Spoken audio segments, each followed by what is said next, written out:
नमस्कार मित्रांनो, आज मी तुम्हाला एक छोटीशी पण खूप गोड गोष्ट सांगणार आहे.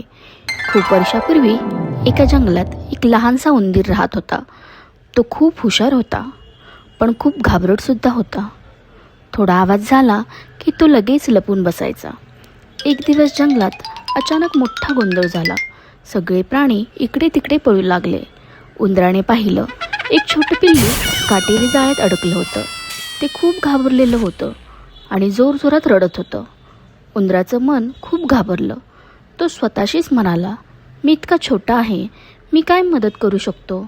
पण लगेच त्याच्या मनात एक विचार आला, मी छोटा आहे पण माझे दात मजबूत आहे. तो हळूच जाळ्याजवळ गेला.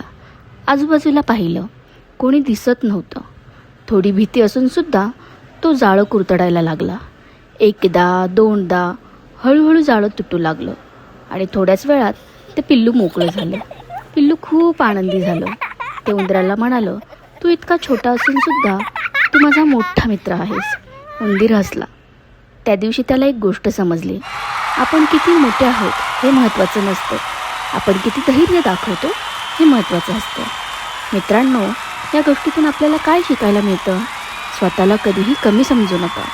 धैर्य असेल तर छोटी व्यक्तीसुद्धा मोठं काम करू शकते. म्हणून लक्षात ठेवा, लहान असणं कमजोरी नसतं, धैर्य न करणं हीच खरी कमजोरी असते. धन्यवाद मित्रांनो.